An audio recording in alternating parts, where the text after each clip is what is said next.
À l'instar des fables de La Fontaine, inspirons-nous de fables managériales modernes pour penser et agir sur le monde du travail. Qu'est-ce que cela signifie ? Comment les questionner, prendre de la hauteur et les relier à la réalité de chacun ? Ombre et lumière, les fables du management d'aujourd'hui.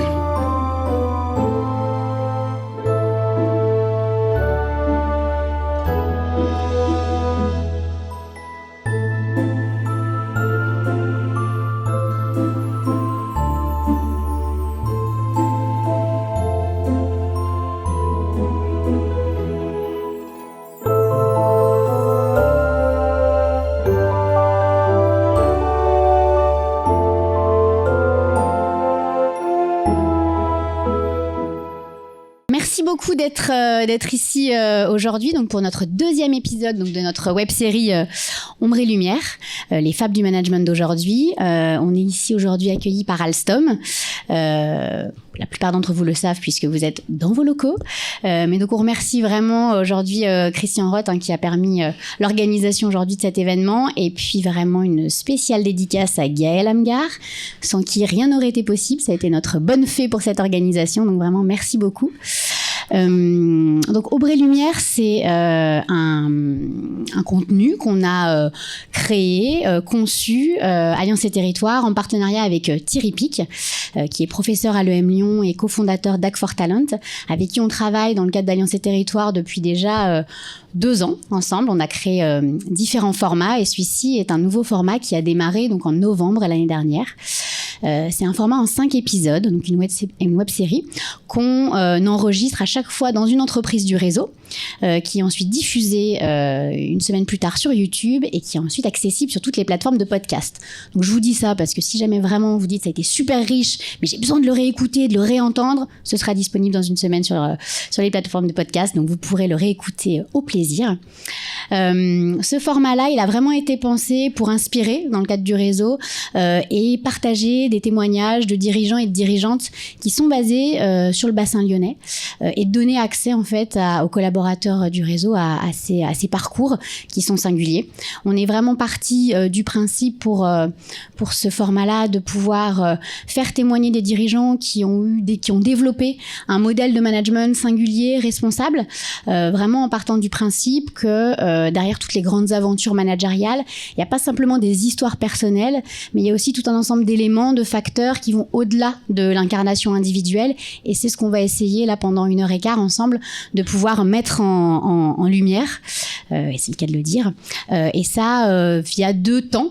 Un premier temps qui va être un témoignage guidé avec notre invité et puis Thierry Pic, et puis un deuxième temps où on va inviter 2 autres intervenants, qui est un temps qu'on a appelé regard croisé, où là on aura 2 personnes. Je laisse un petit peu de suspense, je vous les présenterai après, qui vont arriver et qui vont donner leurs réactions, qui vont partager leurs questions pour amener en fait une réflexion, un éclairage et une autre direction par rapport à ce que vous aurez entendu dans le témoignage de notre invité du jour. On avait reçu Laurent de la Clergerie du groupe LDLC pour le premier épisode, et aujourd'hui on est ravis, on a la joie d'accueillir Marie-Sophie Obama, qui est donc présidente déléguée de l'ASVEL féminin, et donc que j'invite à rejoindre sur scène avec Thierry.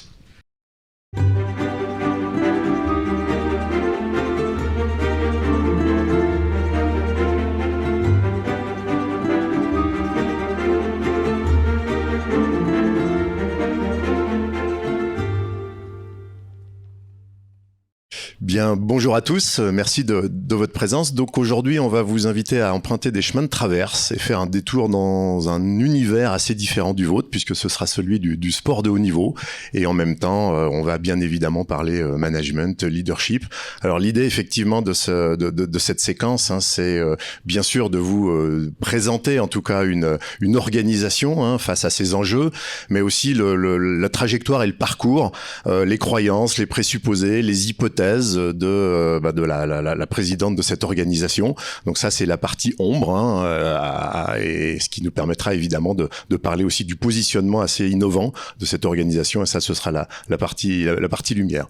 Donc Marie-Sophie, heureux de t'accueillir aujourd'hui. Merci tu peux Thierry, te présenter bonjour en quelques à toutes mots et à tous. Oui, alors je suis Marie-Sophie Obama, présidente déléguée, donc tu l'as dit, du club de l'Asvel féminin, LDLC Asvel féminin. Je précise parce que ce n'est pas le même club que l'Asvel historique et voisin depuis de nombreuses années. C'est un club qui a été repris en 2017 par Tony Parker, donc on a le même actionnaire majoritaire. Et puis moi, je suis arrivée dans cette aventure à ce moment-là. Voilà. Alors, on va reprendre quelques éléments de ton parcours pour voir comment un modèle ce management se construit. C'est aussi l'idée de travailler de façon, de réfléchir de façon dynamique et un peu longitudinale. Donc, on va te retrouver en tant que jeune fille plutôt active, douée pour le sport et qui découvre le basket. Donc, ton début de vie de sportif de haut niveau, c'est un très bon niveau très vite. Tu quittes ta famille pour aller à l'INSEP assez jeune. Tu as un certain nombre de blessures comme beaucoup de sportifs et ça nous amène à une Coupe d'Europe en 2003 que tu gagnes. Sur ce début de démarrage de parcours, tu n'es qu'une jeune fille. Explique-nous ce qu'est la vie d'une sportive, d'une jeune sportive de haut niveau et qu'est-ce qu'on en apprend, qu'est-ce que ça forge comme qualité dans ce démarrage très jeune de carrière. Oui, alors j'ai découvert le basket, c'est la dernière discipline que j'ai découverte parce que j'étais effectivement hyper active et je pense que ma mère essayait de me fatiguer par tous les moyens. Donc le basket a été à l'âge de 11 ans une révélation puisque j'ai enfin su quoi faire de ce corps qui était un peu plus grand que celui de mes camarades, pas forcément assez gracieux pour performer pendant les cours de danse et je me suis retrouvée en fait comme je l'ai dit enfin à ma place bien et tout prenait sens. J'ai en fait expérimenté dès l'âge de 11, 12, 13 ans cette espèce d'accomplissement que l'on peut avoir au travers de la pratique du sport et c'est ce qui m'a dopé, on peut dire, à ce moment-là. J'avais pas comme certaines de mes coéquipières d'ambition de me dire je vais être un jour une sportive professionnelle, mais c'est vrai que de découvrir donc à l'adolescence des parcours de sélection départementale, régionale, donc nationale en intégrant l'INSEP, ça m'a permis de me familiariser avec des émotions à haute intensité très très jeune, cette joie justement, donc comme je le disais, de s'accomplir, mais aussi du stress de ne pas être à la hauteur. Et c'est vrai que tu parlais des blessures. Et moi, les blessures, elles sont intervenues quand j'ai commencé à devenir donc basketteuse professionnelle avec cette espèce de responsabilité de chape là, de se dire oh là là, il faut que je sois à la hauteur des engagements que je prends. Donc voilà. Et après avec la joie aussi donc de revenir après les blessures, de toujours y croire, de toujours se relever et puis de gagner la Coupe d'Europe avec Aix-en-Provence en 2003.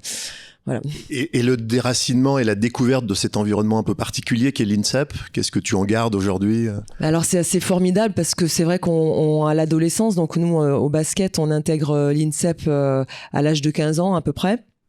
Et moi je suis originaire du Sud-Ouest, j'ai grandi dans le Gers, donc l'INSEP à Paris, je suis partie très jeune, donc très loin de ma famille, sans rentrer les week-ends ni pendant les vacances, parce que les week-ends et les vacances on est en compétition, et tu te recrées en fait avec tous ces jeunes qui vivent exactement la même chose que toi, une seconde famille, on forcément on tisse des liens très très forts. Aujourd'hui c'est le lien il perdure avec Tony notamment, puisqu'on s'est rencontrés à l'âge de 15 ans. Là, il y a plus de 25 ans. Ça nous rajeunit pas.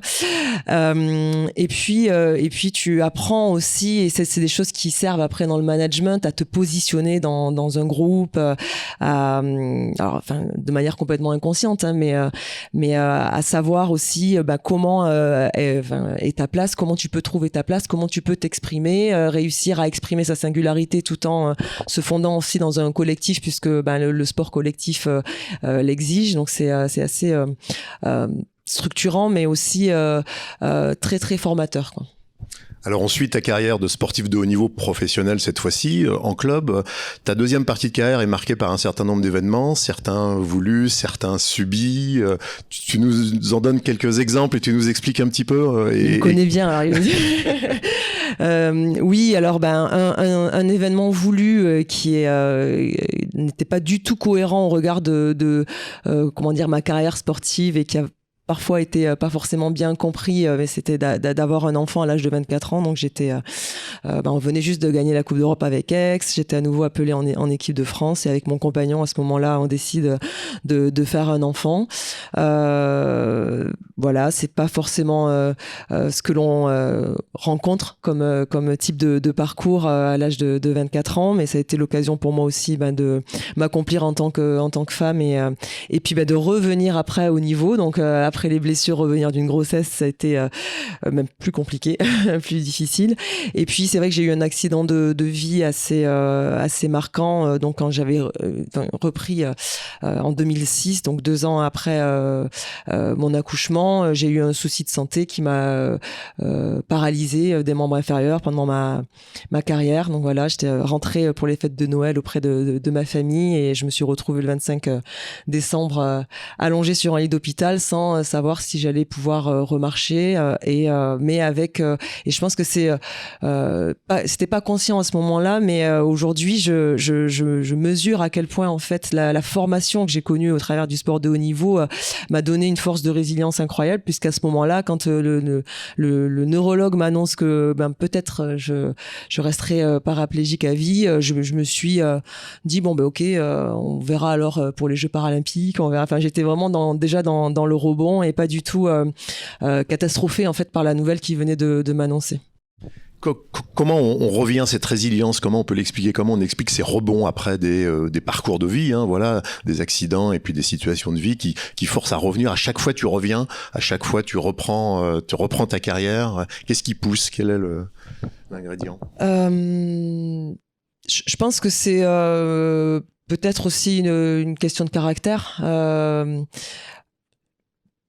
Je crois que quand on se met en danger comme ça assez jeune, quand on part de chez soi, j'ai eu une éducation en plus très orientée scolaire. Il n'y avait pas de sportif dans ma famille, donc quand il m'arrivait un petit peu de vouloir m'épancher, de trouver du réconfort auprès de ma famille, ma mère me disait souvent t'as voulu partir, donc maintenant t'assumes. Et donc quelque part, c'est vrai que c'est un petit peu dur, mais en même temps, quand on a 15-16 ans, mais en même temps, ça nous force aussi à nous dire oui, il faut que j'assume en fait les décisions que j'ai prises, et que je tire le meilleur et le positif de ce contexte qui est pas toujours très évident, mais qui m'est donné auquel je suis confrontée. Et du coup, c'est cette espèce de conviction intime, et puis aussi d'expérience en fait, de se dire que dans chaque impasse, ou ce que l'on peut croire une impasse, il y a toujours une issue, ce petit rayon de soleil, cette flamme qui est en fait le chemin de la vie, quoi. Alors, on va vite dans ta carrière parce qu'on est évidemment un peu contraint par le temps. On va parler de ton après-carrière. En fait, tu restes un petit moment dans le basket, dans le monde du basket, puis tu le quittes pour rentrer dans ce que tu appelles la vraie vie, entre guillemets, donc dans le métier de l'immobilier. Voilà, donc là, ce qui est intéressant, c'est pourquoi tu quittes ce monde du basket dans lequel finalement tu es depuis très longtemps, et puis pourquoi le monde de l'immobilier, et qu'est-ce que tu en apprends, qu'est-ce que tu découvres? J'ai tout fait un petit peu, parce que c'est vrai que ça reste des microcosmes où on croise beaucoup les mêmes personnes, et depuis mon plus jeune âge, et j'avais cette espèce d'appel en fait de me dire mais à quoi ressemble la vraie vie, parce que c'est vrai qu'on est, comme je le disais, dès le plus jeune âge dans alors certes on est responsabilisé tôt, et on est confronté à des émotions à haute intensité, mais en même temps on est dans un cadre qui te dit que tu t'entraînes à telle heure, t'es en cours à telle heure, tu pars en déplacement là, t'as un petit problème, tu traverses la rue, et puis t'as ton médecin qui te fait suivre vraiment ton parcours. Enfin, limite t'es à ce niveau-là complètement immature, quoi, en fait. Et c'est vrai que j'avais besoin un petit peu de m'émanciper, et puis de voir quelque part ce que je vais aller dans ce que j'appelle dans la vraie vie. C'était pas évident parce que j'ai pas eu l'occasion de poursuivre d'études ou vraiment trop poussées. Voilà, j'ai mené à l'époque, on avait des cours du CNED, il y avait rien de digital, hein. Je trimballais mes cours du CNED dans les sacs à dos, et surtout dans les aéroports européens, sans trop les ouvrir quand même, donc c'était pas forcément évident. Et j'étais un petit peu complexée de me dire en fait j'ai pas de formation, qu'est-ce que je sais faire, qu'est-ce que je peux faire, comment je peux me reconvertir, c'est ce que l'on appelle la petite mort du sportif. Et des bilans de compétences m'ont amené dans les métiers de l'immobilier ou du commerce en général, mais de l'immobilier. Et ça a été une expérience extraordinaire de me rendre compte justement que j'avais peut-être pas reçu de formation académique spécifique, mais que mon parcours de sportif de haut niveau était une formation à part entière et m'avait donné quelque part toutes les clés pour après, certes, me spécialiser dans différents domaines, mais en tout cas être en capacité de se challenger, de rebondir, d'apprendre, voilà, de se remettre en question et puis une force de caractère et d'optimisme quoi, que l'on retrouve dans tous les secteurs d'activité. Donc tu confirmes en tout cas que ces compétences de sportif de haut niveau, finalement, c'est un vrai bagage et des vraies ressources, quel que soit le métier derrière. Et tu disais aussi souvent que tu exerçais ton métier dans l'immobilier d'une façon un peu particulière, en développant peut-être aussi de nouvelles qualités, ou en tout cas qui étaient aussi en toi, notamment relationnelles. Oui, c'est-à-dire que alors je sais pas si c'est vraiment lié au sport, mais je pense que j'ai une obsession et d'ailleurs on la retrouve aujourd'hui, je pense dans la manière dont j'essaie en tout cas de mener le projet de l'Asvel féminin, mais c'est d'aller vraiment au cœur des choses, au plus profond des choses et de révéler en fait la beauté de chaque je trouve chaque métier, et le métier de l'immobilier est forcément d'agent immobilier pas toujours bien vu, assez caricaturé et oui, c'est vrai que moi d'emblée j'ai vu la beauté d'accompagner des gens dans des moments de vie qui sont vraiment très très importants, que ce soit dans l'acquisition ou dans la vente, et puis d'essayer de réinventer ça, d'y remettre un petit peu plus de vertu. Voilà, enfin je vais pas détailler ici les choses que l'on a mises en place, mais c'était ce souci de pas se contenter de la chose, de la matière en fait telle qu'elle est, mais d'aller toujours voir un petit peu plus loin comment on peut lui redonner ou lui donner un peu plus de lettre de noblesse et être utile en fait, vraiment. Que pour moi, mon obsession c'était de se dire que un agent immobilier c'était un régulateur de marché quelque part et qui devait être utile et faire en sorte que ce soit beau, que ce soit des expériences qui soient de vrais moments de vie partagés. Et c'est vrai que dans le sport, c'est ça aussi en fait. On a ce souci-là du travail, du détail et cette célébration que l'on peut avoir quand on réussit et quand on révèle en fait le plein potentiel de chacun.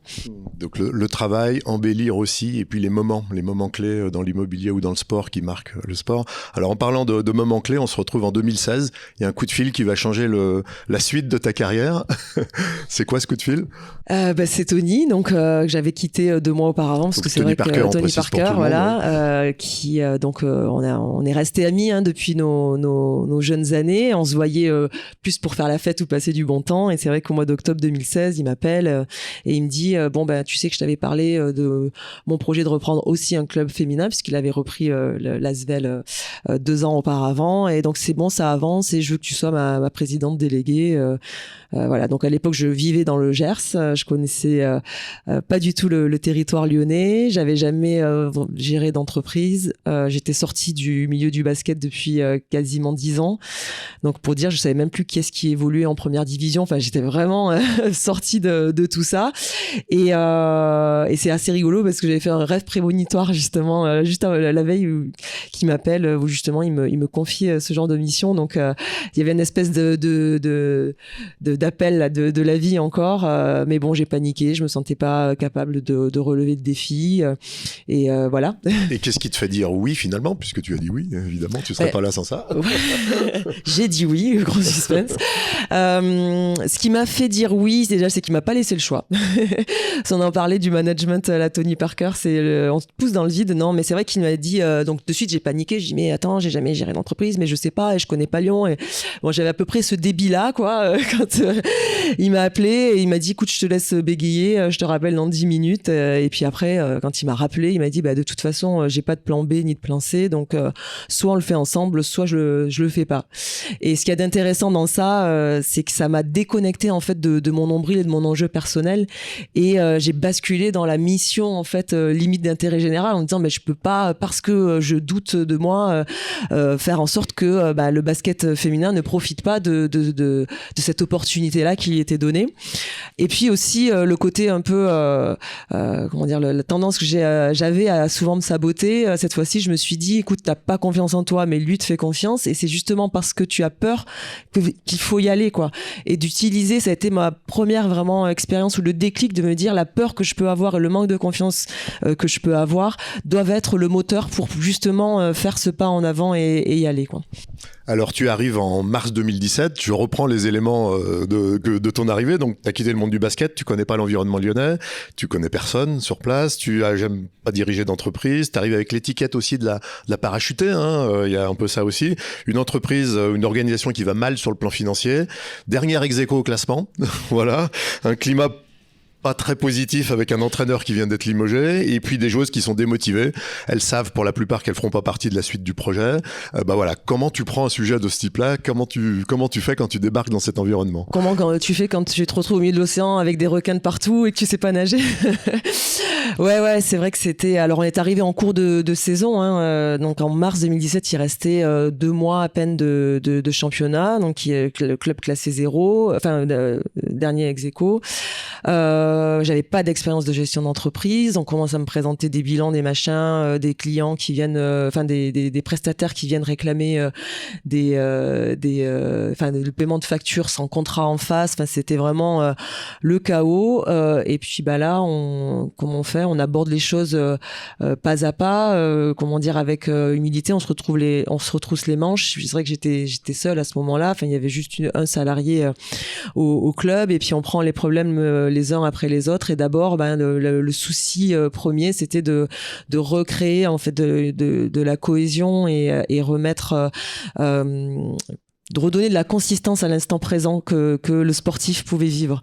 C'est vrai que les joueuses étaient en fin de contrat toutes en fin de saison, donc 2 mois après, elles étaient en échec total, pas performante, donc avec ce stress de se dire ok, si on me garde pas à Lyon, est-ce que je vais retrouver un contrat derrière, une espèce de aussi amertume, de se dire oui, dans notre microcosme on parle de l'arrivée de Tony Parker, mais bon, nous pourquoi on irait se défoncer pour un projet dont on fera pas partie, on compte pas sur nous, et c'était intéressant justement de comprendre en fait toutes ces émotions qui étaient exprimées, ce qui se cachait d'authentique en fait, quelles étaient les émotions authentiques qui se cachaient derrière, parce que quand on a quelqu'un qui est parfois qui paraît être en colère, il faut savoir en fait d'où vient cette expression de colère, et parfois ça peut être de la peur, ça peut être de la tristesse, ça peut être certes un petit peu de frustration ou un manque de compréhension.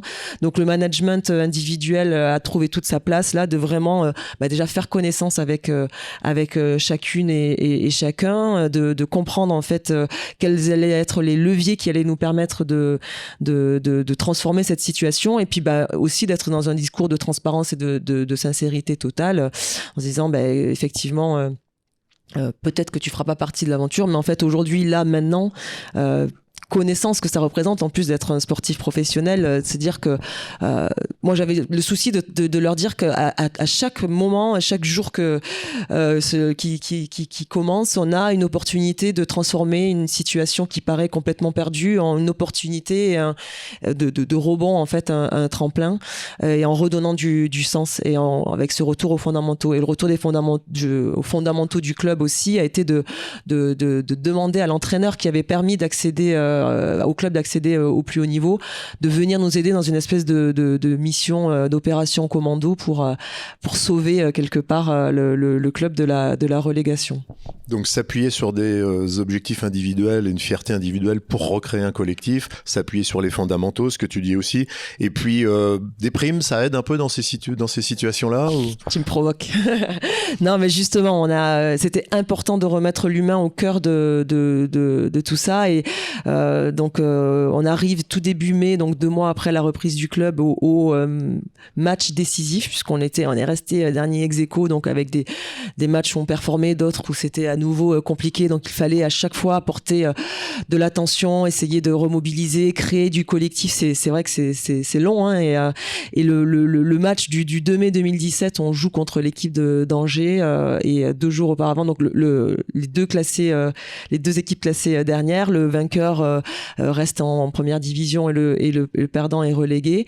Et à ce moment-là, tout le monde me disait mais il faut mettre une prime de maintien exceptionnelle qui n'était pas prévue dans les contrats pour donner une carotte supplémentaire et faire en sorte que on mette toutes les chances de notre côté pour se maintenir. Et c'est vrai qu'à ce moment-là, j'ai pris la décision. Tony m'a laissé arbitrer ça. Il m'a dit écoute, je te soutiens quoi qu'il arrive, mais j'ai pris la décision justement de ne pas mettre, de pas positionner en fait l'enjeu à ce niveau-là.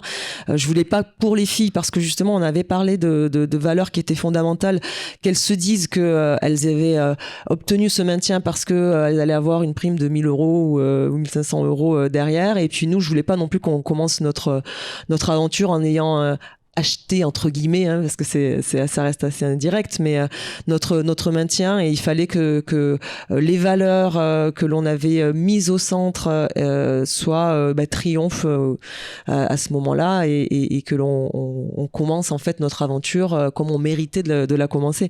Je le dis maintenant parce que on s'est maintenu et que ça s'est bien passé. Enfin, ça s'est bien passé. Sur 40 minutes de match, on était mené 39 minutes et 53 secondes. Donc je peux vous dire que pendant 39 minutes et 53 secondes, j'ai regretté. J'ai dit mais si on leur avait mis cette prime. Et en fait non, parce qu'à la fin justement au moment décisif, il y a cette espèce de enfin c'est les tripes qui s'expriment en fait, cette urgence de se sauver et de réussir à transformer cette situation qui était complètement perdue qui s'exprime. Et quand on voit la joie, j'en ai des frissons rien que de vous en parler, mais la joie de tout le monde et des joueuses et comment elles se sautent dans les bras quand le gong, la finale retentit. Je suis persuadée que ça aurait pas été aussi fort en fait si ça avait été entre guillemets acheté quoi. Alors on a un moment fondateur, on va passer bien évidemment trop rapidement sur la phase que j'appelle la reconstruction, en tout cas voilà, où tu découvres que ton job de dirigeante dans tous ses aspects, financier, organisation, marketing, stratégie et positionnement, avec comme seule feuille de route de ne pas reproduire finalement le modèle du club masculin. Donc à toi d'inventer une feuille de route, ta voix propre, avec un nouveau projet. Tu crées un staff, tu dis souvent je passe du je au nous. Donc il y a un collectif qui se crée et puis tu construis aussi un positionnement de porte-voix de la performance au féminin pour le club avec une nouvelle communauté de partenaires qui se recrée autour du club. Mais tu es avant tout un club de sport co, donc avec un titre de champion de France en mai 2019. Voilà, et l'OL arrive au capital, donc une phase de reconstruction, on l'a décrit de façon très rapide mais vraiment importante. Qu'est-ce que tu retires de cette période de construction, de ces années-là de prise en main du club et de transformation? En fait, je retiens que là, c'est le projet entrepreneurial, quoi, derrière le projet sportif. Et de se dire, OK, donc on a parlé du péril sportif, mais au niveau économique, comment on se redresse, comment on trouve sa place, c'est vrai que moi, j'avais quand même entendu qu'il y avait un OL féminin qui performait, mais voilà, on arrive ici et on se rend compte que le paysage sportif lyonnais est d'une densité incroyable. Et à ce moment-là, on se dit, mais pourquoi, en fait, il devrait y avoir une entité supplémentaire à haut niveau? Pourquoi des partenaires devraient venir chez nous et pas chez d'autres, et aussi chez nous et soutenir les autres disciplines sportives, et c'est là que se pose la question du projet entrepreneurial derrière. Et donc puisqu'on est un club 100% féminin et qu'on était en plein dans les questions de la place de la femme dans la société, on a voulu aussi apporter notre contribution et montrer que la question de la performance et du leadership féminin était un sujet qui devait être aussi porté par les clubs de sport.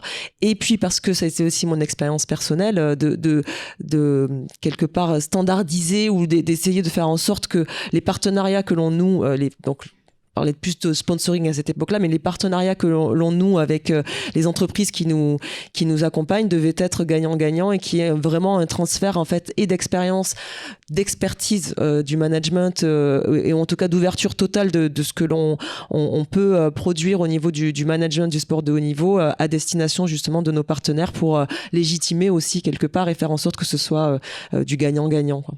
Donc un nouveau projet entrepreneurial pour le club qui se développe, mais on n'est pas à l'abri de nouveaux obstacles, et notamment un qu'on a tous vécu en mars 2020 avec le Covid évidemment. Donc le championnat s'arrête, pas de certitude de reprise, plus d'entraînement pour des sportives qui s'entraînent évidemment au quotidien, donc un stress physique et psychologique. Une reprise de la saison 2020 en septembre avec des protocoles sanitaires, sans public, donc sans revenus, avec des matchs parfois annulés, reportés, etc. Donc des difficultés financières. Un club qui est de nouveau fragilisé après cette période. Alors tu dis souvent que ça a quand même consolidé le collectif et que tu as aussi profité de cette période-là du coup pour remobiliser dans un contexte de crise. Voilà, qu'est-ce que tu retires de cette période? Qu'est-ce que ça a généré concrètement? Le jeu qui s'est transformé en nous a pris toute sa place là, parce que c'est vrai que c'est facile d'être un collectif quand tout va bien, et ça l'est un petit peu plus, c'est un peu plus difficile quand on est à nouveau menacé, et c'est ce souci de se dire oh là là, on a avancé, on a l'impression qu'on est bien, et bam, on chute encore du fait d'événements extérieurs qu'on ne maîtrise pas. Justement, encore une fois, c'est bon, ok, on a cette contrainte là, où est notre voie, où est le petit rayon de soleil, et ça nous a donné les opportunités aussi du coup d'être plus recentrés autour de une entreprise du sport. C'est particulier parce qu'il y a les coulisses, et puis il y a les stars un peu qui sont dans la lumière, le sportif qui sont dans une logique qui est quand même assez différente, et puis donc du coup de réunir et de créer des moments assez exclusifs quoi, hein, autour du sportif, et puis de travailler sur notre raison d'être. Nous, ça a été le moment aussi, puisqu'on s'est dit si on est menacé et qu'on doit mourir, il faut qu'on meure les armes à la main. Ça, c'est le côté gascon, tu vois, le panache. Mais non, mais c'est de se dire que voilà, comment on se réinvente, comment on prend pas les choses pour une fatalité, et comment on va au bout de nos convictions, et on crée un nouveau modèle. Et c'est là qu'on a décidé, en fédérant donc tous les collaborateurs, de travailler sur notre raison d'être, de créer de nouveaux métiers, de se servir de prétexte vertueux en fait quelque part, pour de définir une raison d'être pour créer et agréger de nouveaux métiers autour de l'activation de cette raison d'être, et de donner un nouvel élan tout simplement au club. Donc voilà, ça a été la dernière, de se dire que on est un petit peu en sommeil. De toute façon, il faut qu'on arrive à s'en sortir, et il faut surtout qu'on soit prêt quand la vie reprendra son cours, et que l'on puisse avoir tiré tous les enseignements en fait de ces nouveaux obstacles qui nous ont été donnés à vivre, quoi. Et dans une telle période, comment on se comporte en tant que dirigeant? C'est quoi les leviers sur lesquels toi tu t'appuies pour pouvoir créer cette dynamique dans un contexte très particulier? Moi, en fait, j'essaie toujours de valoriser la singularité au sein du collectif. C'est-à-dire permettre à chacun vraiment de s'exprimer tel qu'il est. C'est vrai qu'on a un peu revu aussi les fiches de poste. On a un peu travaillé sur alors je dis ça, que ce soit au niveau du sportif ou même des fonctions support ou autre, quoi. Mais c'est de se dire quelle est ta place, qui tu es. Même, je vais prendre l'exemple de Auguste, mon responsable billetterie, qui lui s'est retrouvé avec peu de billets à vendre justement, mais ça a été l'occasion de s'intéresser à la personne derrière le salarié, et de voir en fait quelles pouvaient être ses aspirations, le rôle qu'il pouvait jouer. On s'est rendu compte qu'il avait un rôle aussi très très fédérateur, et il a muté quelque part sur certaines de ses missions aussi un peu plus proche du sportif, et tout ça pour illustrer le fait que je pense qu'il y a derrière la mission de chacun des personnes et des potentiels à révéler. Et c'est vrai qu'il faut il y a des règles de vie, il y a le collectif à gérer, mais il y a aussi la singularité, l'identité, la personnalité de chacun qu'il faut permettre d'exprimer. Donc voilà, ça a été beaucoup de proximité, et puis d'essayer de comprendre, en fait, d'analyse, d'écoute, pour pouvoir comprendre comment on pouvait permettre à chacun de trouver sa place et de s'accomplir, en fait. Alors on en arrive à la dernière étape, évidemment en accélérer la construction du projet de club à mission, hein. Donc faut dire que LC Asvel Féminin effectivement est le premier club sportif de haut niveau à mission, c'est-à-dire inscrit dans les statuts, hein, avec une raison d'être, tu nous la donneras, à visée d'impact, donc avec une logique de business model complètement réinventée aussi, hein. 50% des revenus sur la partie sportive, mais aussi, c'est ça la projection, 50% des revenus liés à d'autres activités à visée sociétale et à impact, et surtout les activités de tous qui sont percutées par cette mission, y compris, tu vas nous expliquer qu'est-ce qu'une joueuse qu'est-ce qu'une joueuse professionnelle, qu'est-ce que ça change à son activité. Donc voilà, tu peux nous en dire un petit peu plus sur le projet? Ouais, déjà, bon, la raison d'être, donc c'est de faire en sorte que donc de mettre notre passion au service de la société afin que chaque petite fille, chaque femme puisse réaliser ses rêves et devienne la capitaine de sa vie. Et donc cette notion de devenir capitaine de sa vie que l'on décline donc au travers de nouveaux métiers. L'idée, comme j'ai dit, puisqu'on avait une vraie péril économique, c'était de rééquilibrer tout ça. Et donc en l'espace d'un an, c'est vrai qu'on a réussi à doubler le capital du club et à doubler aussi le niveau de partenariat. Et puis après, ça nécessite une déclinaison à tous les niveaux et notamment au niveau du sportif, parce que c'est vrai que c'est pas forcément évident, hein. Le sportif, lui, se contente en général d'être performant sur le terrain, de ramener des titres. Et là, en fait, on leur explique qu'on veut certes des titres, mais pas n'importe comment, et que derrière, en plus, il va falloir s'ouvrir, s'impliquer auprès des partenaires, auprès de jeunes publics aussi, pour décliner et assumer quelque part le fait que l'on veuille transmettre ça. Comment on devient capitaine de sa vie? Donc ça veut dire partager ses expériences réussies, mais aussi ses périodes de doute et ses échecs. Mais comment dire, ça a changé en fait, ça a enrichi, je pense, le métier de chacun, mais c'est toujours dans la même dynamique que ce que je décrivais pour Auguste, donc de la billetterie. Ça permet aussi aux joueuses, à nos entraîneurs, de leur faire comprendre qu'ils sont autre chose en fait que des performeurs, mais qu'il y a aussi une personne derrière qui a beaucoup à partager au-delà même du fait d'être performant ou pas sur un terrain de basket. Et est-ce que ça attire de nouveaux partenaires, c'est-à-dire des partenaires qui ne sont plus là uniquement pour du sponsoring sportif entre guillemets selon l'ancien modèle, mais qui sont du coup impliqués aussi dans le projet lui-même? Complètement en fait, hein. Ça a donné un nouvel élan avec des partenaires qui ne nous regardaient pas, il faut le dire, jusqu'à présent, mais qui ont ce souci de la RSE, hein, comme on dit, véritablement sincère et dont ils veulent trouver une manière aussi originale de l'activer. Nous aujourd'hui, c'est vrai qu'on devient quelque part un peu des activateurs de RSE pour nos partenaires, et on permet de traduire en fait ces sensibilités-là qu'ils ont et qui savent pas forcément toujours comment animer, et puis aussi ce souci, puisque c'est un vrai enjeu de société autour de la mixité, de la féminisation de certains métiers, d'accompagner la loi, hein, qui exige aujourd'hui d'avoir des comex ou des codir paritaires, mais de se dire comment je peux permettre à mes talents au féminin, donc au sein de l'entreprise, de s'autoriser des parcours vertueux. Moi, à titre personnel, j'ai eu la chance qu'on me pousse dans le vide et que on me donne confiance, et c'est vraiment quelque chose et une expérience, et c'est pour ça aussi que je suis là aujourd'hui, que j'ai envie de partager, parce que cette mixité-là, on en a besoin pour la réussite des projets dans leur globalité, quoi. Et est-ce que ça change quelque chose dans ton rôle de dirigeant d'avoir ce projet qui dépasse le cadre sportif? C'est vrai que en termes de remise en question et d'alignement, de savoir si on est cohérent avec ça, c'est quelque chose qui oblige. Et puis après, quand on s'embarque dans une voie innovante, on a le souci de toujours être en réflexion et de garder ce temps d'avance là aussi, et d'accompagner complètement l'ambition sportive, de se dire qu'aujourd'hui l'ambition sociétale est évaluée au même niveau que l'ambition sportive. Ça nous force à nous remettre tout le temps en question, moi de me remettre en question, effectivement. Alors, une question finale sur cette trajectoire qu'on a évidemment balayée en 30 minutes. Ton regard sur l'ensemble du parcours, qu'est-ce que, quand tu regardes l'ensemble du parcours là, depuis ton démarrage dans une carrière de sportif de haut niveau, tout ce que tu as construit, où tu en es, qu'est-ce que tu peux en dire en termes sur le plan un peu personnel de ce que ça t'a permis d'apprendre, de ce que ça t'a forgé des difficultés peut-être? En fait, mon regard, c'est de me dire que tout fait sens.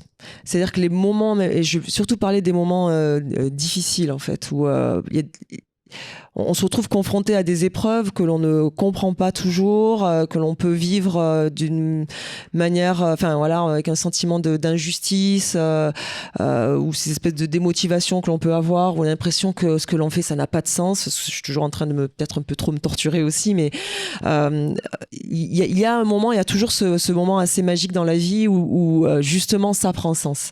Et moi aujourd'hui, c'est ça en fait. C'est vrai que longtemps j'ai pu ne pas forcément me sentir à ma place, me dire il faut que je suis pas assez ci, je suis pas assez ça, mais en définitive ça me permet de mieux accueillir en fait les doutes que je peux avoir, parce que je sais que ça fait partie quelque part d'un parcours initiatique et que ça prendra sens plus tard.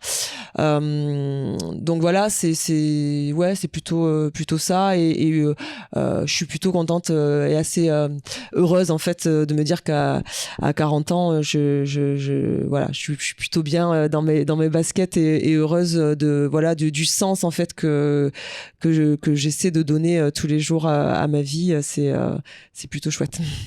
Merci beaucoup de ce partage très authentique et très direct. Fanny, on va passer à la deuxième partie de notre... On passe à notre deuxième partie, en effet, pour venir compléter ce témoigngne.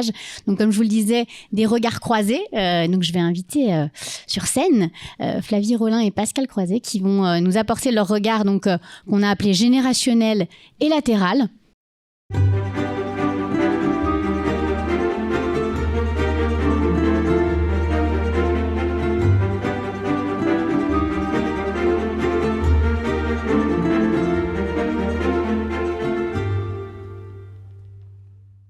Et du coup, on va démarrer avec Flavie Rollin, qui est donc une jeune entrepreneuse qui a créé sa société, donc qui s'appelle Prunelle, qui lie le domaine de l'assurance et de l'écologie.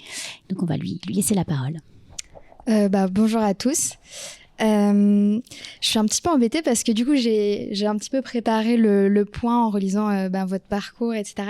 Et le premier point que j'avais noté, je crois que c'est celui qui vient d'être abordé, mais peut-être que je vais essayer de le redire avec mes mots. En fait, ce qui m'a particulièrement marqué dans votre trajectoire, c'est qu'elle a été rythmée de manière très soutenue par des événements d'une difficulté qui sont d'une forme de singularité assez importante, parce que c'est des difficultés qu'on rencontre pas tous les jours, notamment cette paralysie, revenir dans le milieu du sport professionnel après avoir eu des enfants, etc.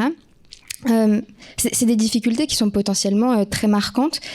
Et moi, la question que je me posais, c'est est-ce qu'au moment où vous les avez vécues, dans toute votre trajectoire, vous vous êtes dit ça va me servir, ces difficultés-là vont me rendre plus forte, ou alors est-ce que à ces moments-là, ça a été seulement des freins? Donc est-ce que ça a plutôt été des freins, des accélérateurs, ou finalement rien de tout ça, peut-être une troisième voie, et ça a été de se dire c'est des événements neutres que j'ai dû traverser dans ma vie et qui ont été posés là, et finalement maintenant ça fait sens, mais c'est pas quelque chose sur lequel je vais mettre forcément une pastille positive. Alors, j'ai mis en fait la troisième voie, peut-être c'est la voie de l'acceptation, c'est de se dire que quand la difficulté ou l'épreuve elle est là, c'est vrai que j'ai pas ce temps-là de mais pourquoi si ça, c'est de suite don't act et en fait on fait avec quoi. Et maintenant ce sont devenus des pastilles, là j'en parle a posteriori, mais sur le moment en fait je me suis pas du tout dit, mais je pense que c'est chacun rencontre son lot d'épreuves plus ou moins difficiles, enfin bon voilà, ça reste une épreuve de toute façon, et c'est le fait de l'accepter, d'être de suite dans l'adopter quelque part, et puis dans la transformation, j'aime bien ce mot-là, mais c'est vrai que c'est comme ça que je la ressens. Et après, a posteriori, on se dit ah bah oui, c'était une pastille, où ça a été un moment marquant en fait de notre parcours. Ok, super, merci. Un deuxième point qui m'a pas mal interrogée, c'est tout ce qui tourne autour de cette notion de collectif. En fait, j'ai l'impression que tout au long de votre carrière, que ce soit dans la carrière professionnelle ou en tant que sportif de haut niveau, ou même maintenant, vous érigez le projet collectif, le projet de société au-dessus même du projet individuel. et ça je trouve ça assez riche parce que j'ai quand même l'intuition que c'est ce qui vous a peut-être permis d'une part de soulever des montagnes, et c'est assez marquant parce que tout à l'heure vous disiez notamment que finalement quand Tony Parker vous a proposé de reprendre le club, en le voyant sous votre prisme d'individu, c'était presque paniquant. À partir du moment où vous vous êtes décentré, que vous avez pu observer ça d'un point de vue presque comme une mission sociale qu'il s'agissait de relever, c'est devenu possible. Et du coup, je trouve que dans votre parcours, c'est très intéressant à quel point le nous et le collectif a été placé comme un objectif qui permet d'avancer. Et ce que je me demande maintenant, c'est est-ce que ce nous-là, il a aussi permis d'avancer dans la construction du parcours? Est-ce que finalement, l'autre a quelque part joué un rôle dans la construction de votre parcours professionnel? Alors ça peut être par des rôles modèles inspirationnels qui sont peut-être rares d'ailleurs dans des trajectoires comme les vôtres, des pairs, un entourage.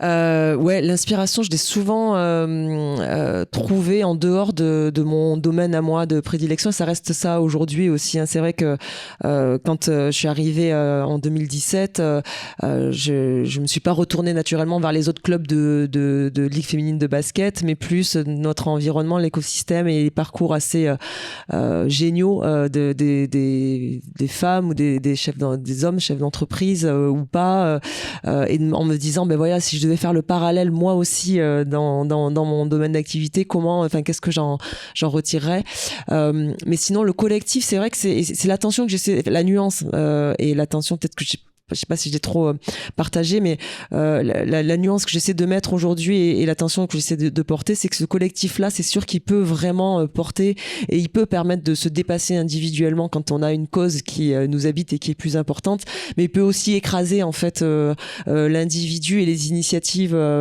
personnelles. Et donc tout l'enjeu, c'est de trouver cet équilibre-là, et c'est vrai que c'est ce que j'essaie de faire aujourd'hui dans le management, quoi. Et ce que j'essaie d'expliquer aussi, c'est comment permettre à l'individu de s'exprimer tout en gardant quand même cet objectif de cause suprême et d'intérêt du collectif, quoi.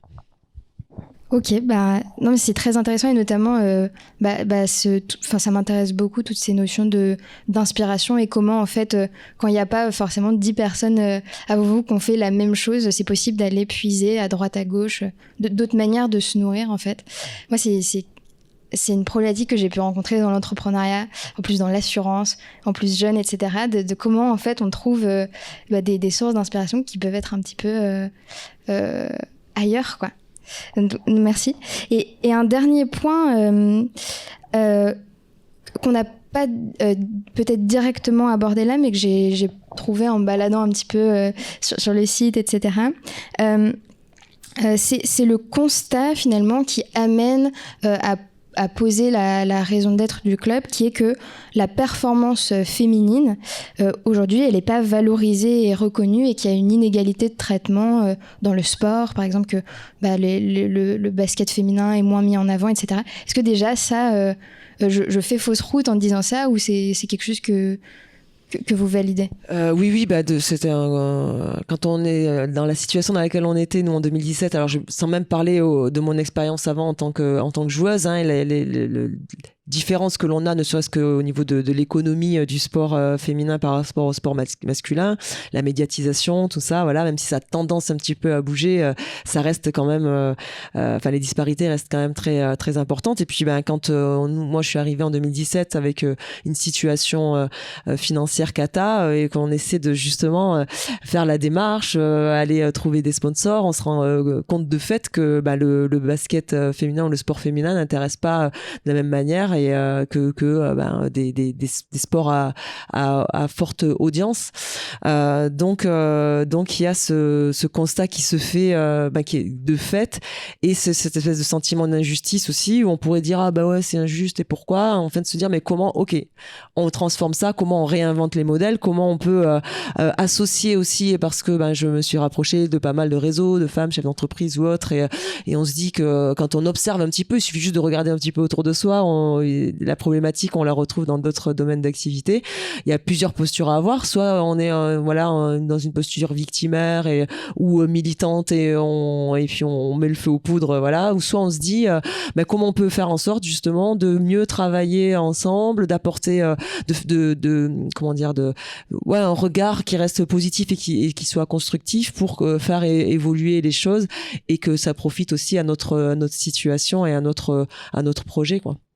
Super. Du coup, c'est un petit peu la base de ce dont j'étais partie.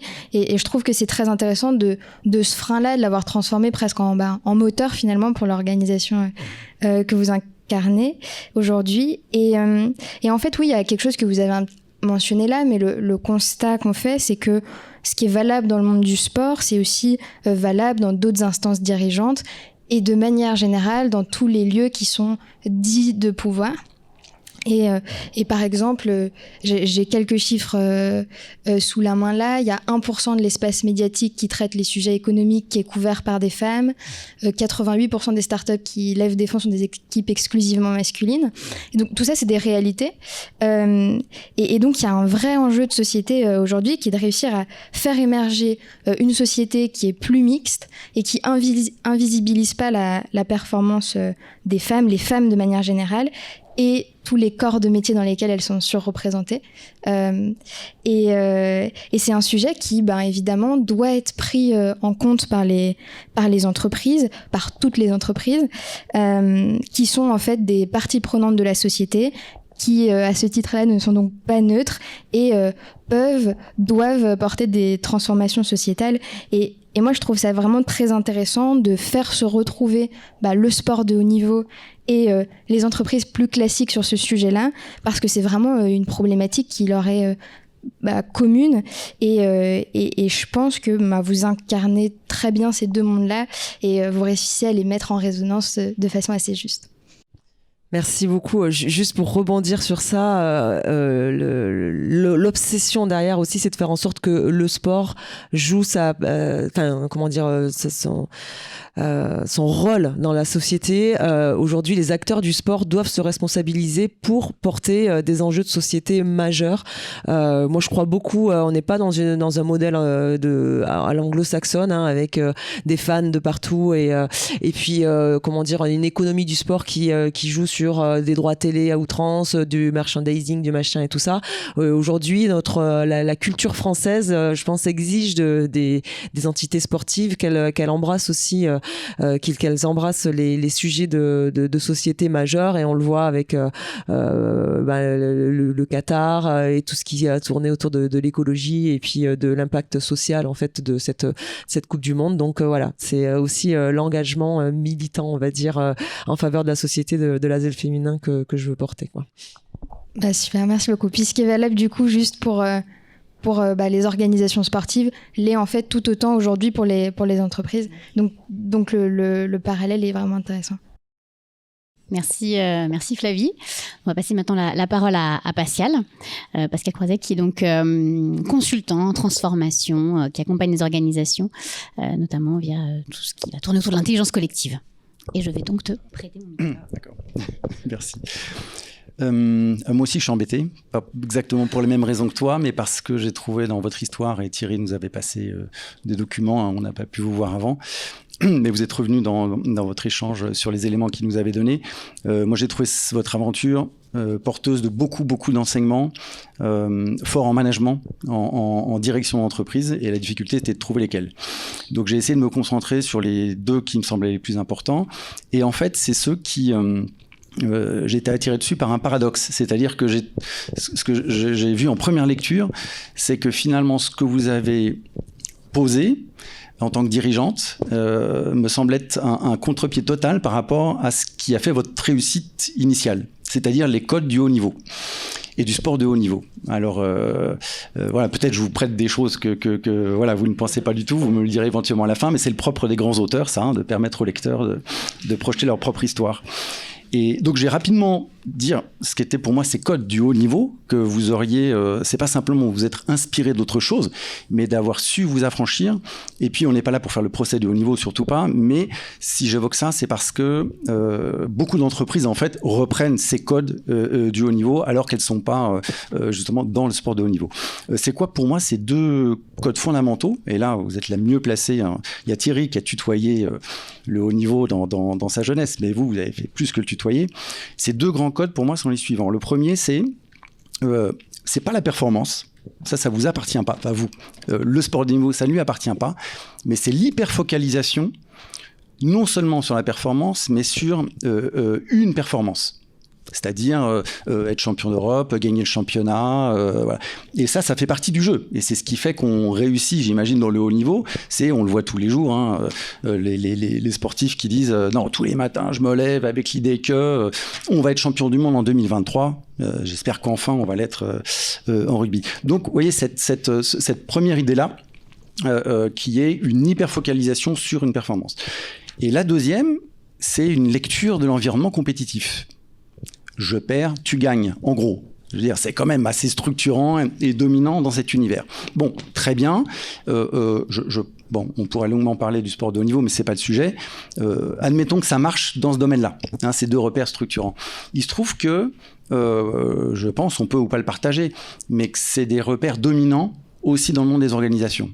C'est-à-dire, je suis hyper focus sur un résultat qui va être la rentabilité et à un certain niveau, à un certain horizon de temps, plutôt annuel, on va dire. Et ça, c'est quelque chose qu'on retrouve quand même dans le monde assez dominant des entreprises. Et la deuxième, c'est cette approche aussi compétitive, qui est, je suis le premier, t'es le deuxième, je te prends les parts de marché, voilà. Donc on retrouve aussi ces codes-là. Et là, ça pose quand même beaucoup plus de questions. Alors juste un point, ces deux critères-là, ils induisent une manière de penser la ressource aussi. Hein, et en l'occurrence, la ressource, il y a beaucoup la ressource humaine, notamment dans le sport de haut niveau, où la ressource, c'est un moyen fondamental au service de cette finalité. Et puis, il n'y a rien d'aussi, quelque part aussi secondaire, finalement, que cette ressource. T'es blessé, c'est pas grave, il y a 10 personnes pour prendre ta place, c'est dommage, t'étais la meilleure, mais on va faire sans toi. Et t'es plus un sujet. Et puis, cette équipe, vous l'avez évoqué à un moment, tout en prenant le contre-pied, elle est là, et puis passer la Coupe du Monde, on verra, c'est plus le sujet. Vous voyez, c'est quelque chose de totalement limité dans le temps. Bref, autour de ces repères, cette fois-ci dans le monde de l'entreprise, on se rend compte quand même, on sait tous, tout le monde le sait, que ça tient pas. On en parlait juste avant avec Flavie, le modèle autour de ça, cette hyperfocalisation sur un résultat, fait qu'on sacrifie le reste. Voilà. Et les exemples, mais on n'a que ça sous la main, sur les conséquences environnementales, sous les conséquences, mais même directement humaines. Moi, je suis sidéré par le peu de bruit que fait l'un des plus grands scandales aux États-Unis sur la crise des opioïdes. Voilà, pour des raisons extrêmement simples, qui sont ça, l'hyperfocalisation sur un résultat. Derrière, le coût en vie humaine, c'est 400 000 morts quand même. C'est pas un chiffre, c'est un chiffre officiel, vous voyez. Bon, ça n'empêche pas le système d'être mis en question. Ce qui veut dire que, même si ces repères-là, qui sont ceux me semble-t-il, du haut niveau, et qui imprègnent le monde des entreprises, même s'ils sont en limite, ils sont encore présents. Et malgré tout, il y a partout plein d'exemples qui nous montrent le contraire. Et vous en êtes un.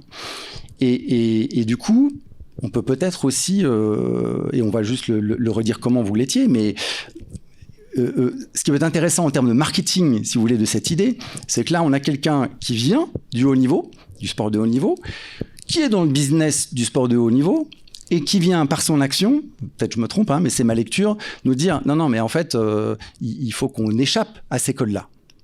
Et c'est lesquels qu'on met en œuvre. Justement, comment on déconstruit la question de l'hyperfocalisation sur un résultat, c'est tout ce que vous nous avez dit, qui aboutit à cette entreprise à mission, mais qui est là dès le début. Dès le début, si on reprend vos mots, c'est de dire, tiens, quelle place doit être la nôtre? Comment on peut trouver une place dans ce système-là? Donc, on part pas de OK, l'objectif, c'est ça, et l'an prochain, on doit être numéro 2, numéro 3, voilà notre plan de progression. C'est de dire, tiens, comment, en tant qu'entreprise, on prend place, on existe, voilà. Et donc, ça renvoie à ce terme que vous avez pris plusieurs fois et qui est fondamental, parce que cette hyperfocalisation sur un objectif, qu'est-ce que ça sacrifie ? Ça sacrifie prioritairement la lecture de la richesse de ce qu'on est. Or là, effectivement, en vous affranchissant de cette logique-là, vous êtes reparti de la richesse et du potentiel de ce que vous étiez. Et puis l'autre élément, vous l'avez rapidement développé, c'est très présent dans le texte, en tout cas moi ça m'a sauté aux yeux. Vous voyez, sur cette lecture moins binaire et simpliste de l'espace compétitif, tu perds, je gagne. Moi j'ai trouvé qu'il y a plein d'éléments dans votre parcours, et dès le début, qui est une pensée de l'écosystème. Comment je suis... Alors oui, il y a une compétition. Écosystème ne veut pas dire qu'il n'y a pas de compétition. Hein, il y en a. Mais c'est pas je perds, tu gagnes. C'est comment je prends place dans cet écosystème, comment on fait des alliances, comment voilà, on a une pensée, et vous avez développé plein de formes, de liens qui enrichissent l'écosystème, vous enrichissent vous-même. Et là, on est entre parenthèses au cœur de Alliance et Territoire qui nous accueille aujourd'hui, quoi. Alliance, territoire. C'est-à-dire ce qui fait sens se fait à l'échelle de l'espace géographique et se fait par des alliances. Ce qui n'empêche pas la compétition, de la même manière que l'affranchissement d'un objectif unique ou focal n'affranchit pas du tout de la performance. Et tout ça...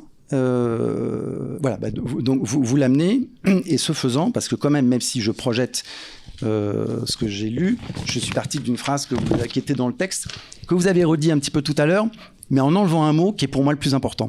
Ce qui disait, à un moment dans le texte que Thierry nous a passé, il y a des guillemets, donc vous êtes censé l'avoir dit. Et puis je voulais voir à quoi ressemblait la vraie vie, loin de ce monde finalement très organisé, structuré et confiné qu'est celui du sport de haut niveau.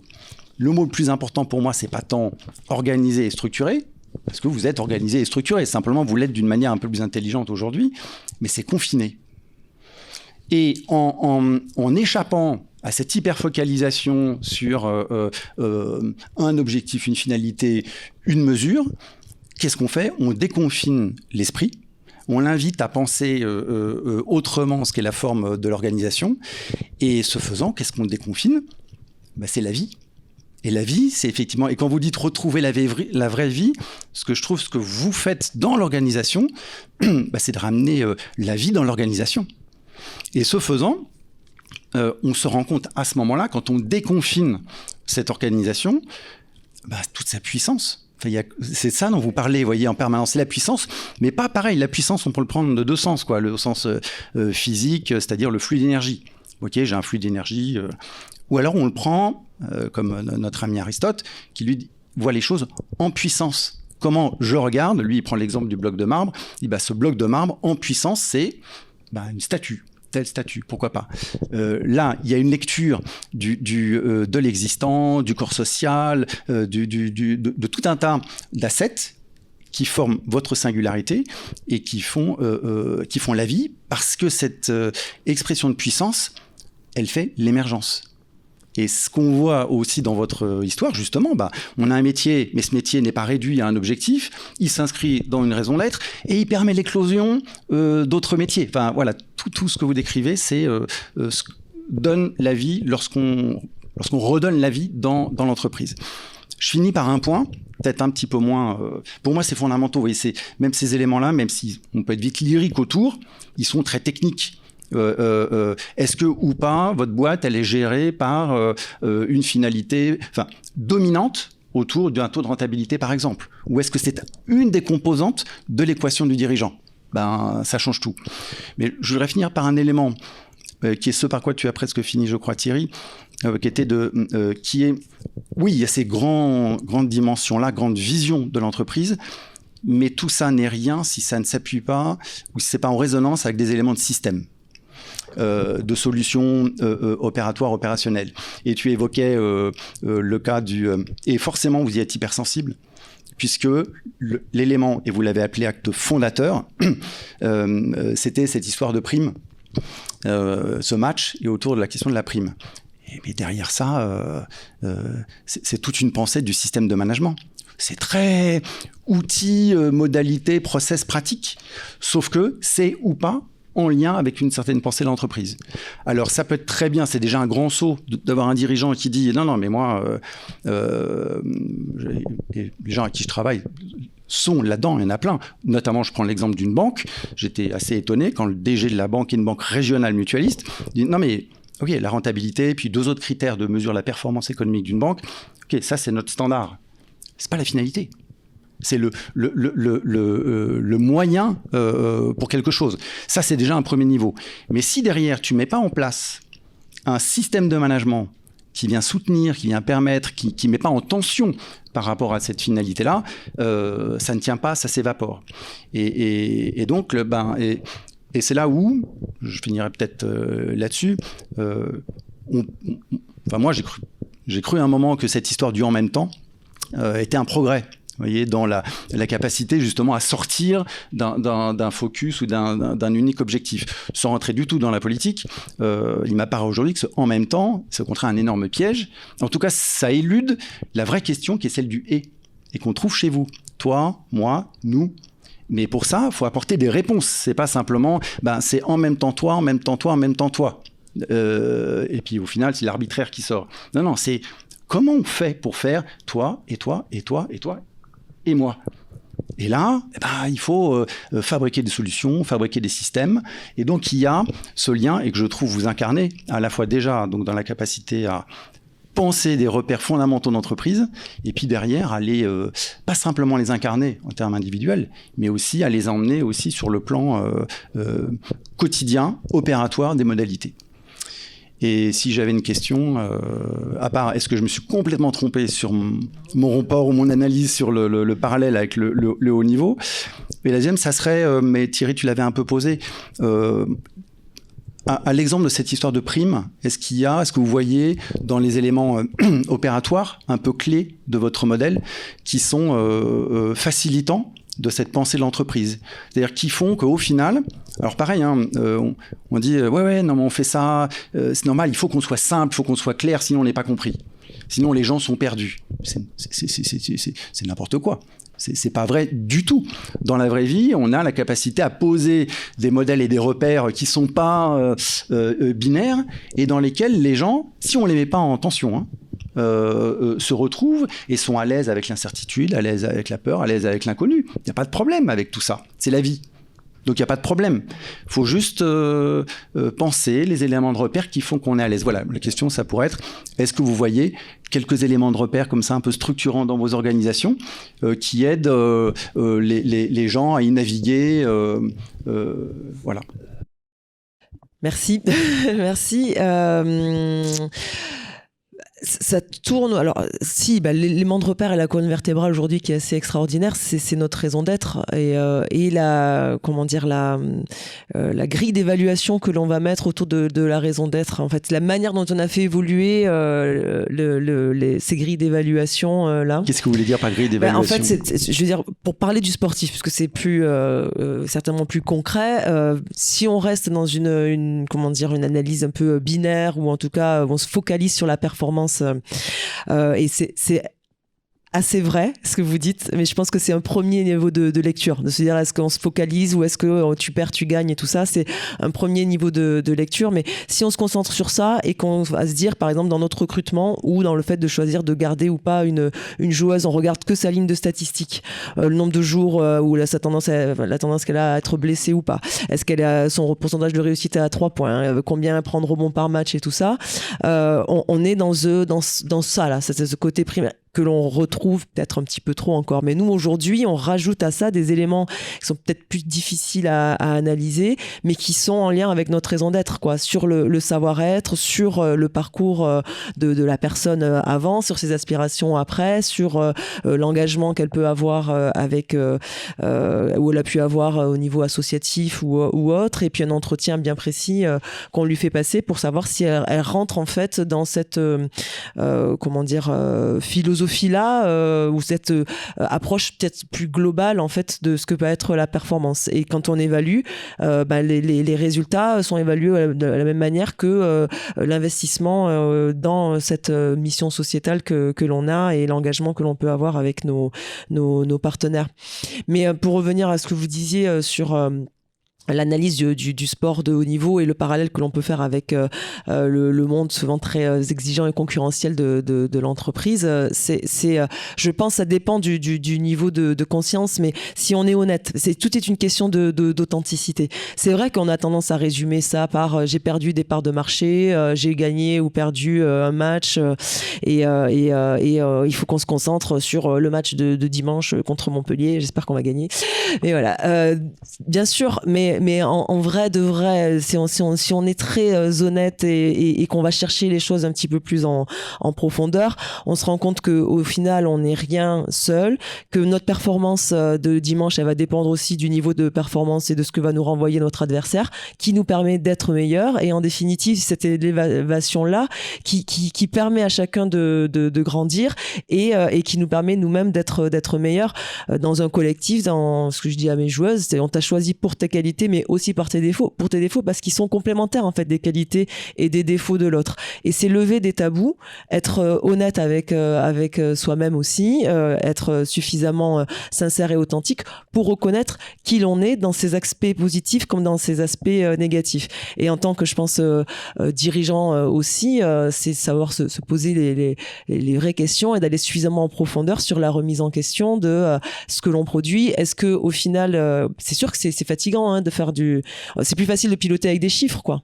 Parce que voilà, au moins en termes d'objectivité, de repères et tout ça, ça challenge moins. Mais quand on va chercher un petit peu plus loin de savoir pourquoi tel ou tel, donc moi joueuse ou collaborateur est performant et ce qu'il peut y avoir autour de cette performance, cette non-performance, ben on se rend compte qu'il y a plein de leviers, de ressources et de choses à activer en fait pour faire en sorte que l'on performe, quoi. Merci pour cette logique de regard croisé, qui est un petit peu le jeu de la structure qu'on met en place. J'ai deux questions terminales qu'on va poser à tous nos dirigeants. La première, c'est comment est-ce que tu pourrais qualifier ton modèle managérial? Pas simplement ton style, mais le modèle que tu mets en place. Est-ce qu'il est humaniste, militant, responsable, ou est-ce voilà, comment tu le feras à ta façon? Humaniste, c'est peut-être, tu vois, un peu pompeux, mais ouais, c'est... Enfin, moi, il y a une chose quand même fondamentalement qui m'intéresse dans la vie, c'est l'humain, quoi. Donc, oui, je m'attache en tout cas à ce que l'humain soit complètement au cœur du management. Et je me vois aujourd'hui transposer ça ailleurs. Si demain je devais faire autre chose, ben, tu vois, je pense que ça resterait quand même le moteur. Ça l'a été dans l'immobilier, ça l'a été. J'ai toujours été sensible quand j'étais aussi en activité en tant que basketteuse professionnelle. Donc, ouais, humaniste. Et dans la trajectoire de ton projet, du projet que tu conduis, quels sont les enjeux et les questions que tu te poses pour l'avenir? Alors les enjeux déjà, c'est de démontrer que ce nouveau modèle de club à mission est un modèle à part entière, qu'il n'y a pas d'exception lyonnaise, et d'engager ce mouvement que l'on est en train de lancer aussi avec des acteurs engagés de la transformation de la société des entreprises, comme Goodness & Co, qui nous a accompagnés nous dans notre parcours, dans notre mutation, d'engager ce mouvement pour le sport for good, quoi. On le baptise comme ça, mais c'est engager en fait tout cet écosystème sportif dans cette implication qui doit être totale pour porter les enjeux de société auxquels on fait face. Et donc le souci, c'est ça, c'est de se dire ok, je suis pas, on sort du lab, quoi. On est comment on permet d'engager ce mouvement, donc d'engager cette espèce de force collective pour faire en sorte que notre monde en fait a cruellement besoin de... Pardon, pour revenir, je pars un peu dans tous les sens, mais je pourrais dire management freestyle ou complètement décousu aussi, mais pour revenir sur ce que vous disiez, quoi, est-ce qu'il faut donner une prime ou est-ce que en fait la seule gratification qui vaille, elle peut être financière ou autre. Moi, je suis persuadée que aujourd'hui on souffre plus, les gens ont tendance à plus souffrir de ce qu'ils ont du mal à s'accomplir, de ce qu'ils n'ont pas en fait. On sera toujours trop riche ou pas assez riche, on aura peut-être toujours trop ou pas assez en fonction de comment on se positionne et tout ça. Mais vraiment, quand on a ce sentiment d'accomplissement personnel, ben, on est bien dans ses baskets, on est aligné et au final, ce qui peut nous manquer nous fait peut-être moins souffrir. Et c'est ça, en fait, c'est de se dire comment aujourd'hui, mon souci, de se dire de comment le sport permet de faire passer ça et permet à chacun, que ce soit les organisations ou même des individus, de s'accomplir personnellement. Et donc, je pense que ce mouvement du Sport for Good, il est capital. Voilà, donc le souci et l'enjeu, c'est de rester innovant, de rester toujours en réflexion, en mouvement. Et puis, par rapport à ça aussi, de se poser la question de est-ce que je suis toujours la bonne personne au bon endroit? Est-ce que il faut du sang neuf, de la fraîcheur, et puis peut-être aussi notre prisme ou notre analyse pour toujours permettre à l'organisation, au collectif, à l'ASEL féminin, puisque c'est la cause qui est la plus importante de rester une entité, performante, mais sur tous les niveaux, quoi, sur tous les plans. Et un dernier mot sur un sujet que tu tiens à cœur, que tu n'as pas évoqué, qui est la transmission. La transmission dans ton équipe, la transmission en dehors du club. Oui, c'est ça. En fait, c'est la transmission, c'est l'identification d'abord des talents, ce dont je parlais, aussi de se dire comment on permet aux organisations d'être pérennes et de continuer à se développer. Et puis d'identifier. Moi aujourd'hui, j'annonce pas du tout mon départ. Je suis bien où je suis et tout va bien, mais c'est d'avoir le souci aussi de derrière soi de transmettre, de permettre à d'autres talents de s'exprimer, de venir enrichir aussi l'organisation et notre projet. Et puis c'est, je pense, peut-être aussi un peu plus dans l'ordre des choses dans le sport. On a l'habitude à un moment donné d'être dépassé, d'être renvoyé au bout du banc où ça arrive au meilleur, bien sûr. Et donc voilà, c'est de se dire quelque part il faut former les personnes qui nous diront allez, bye, maintenant c'est à moi de reprendre les clés de l'équipe, quoi. Super. Merci beaucoup, en tout cas. Merci Marie-Sophie d'avoir pris le temps de t'être prêtée à cet exercice qui était bienveillant, mais pas du tout structuré, programmé et préparé. Donc vraiment, merci beaucoup. Merci à Thierry, Flavie et Pascal encore pour vos éclairages. Merci à vous d'être restés avec nous jusqu'au bout, surtout. Donc c'était ce deuxième épisode. Comme je vous le disais, il sera disponible dans une semaine sur YouTube et sur les plateformes de podcast. Et puis on revient avec un troisième épisode dans une troisième entreprise, avec un dirigeant, une dirigeante encore mystère à ce jour, mais vous aurez l'information d'ici peu. Merci beaucoup, bonne fin de journée, et puis on vous dit à bientôt.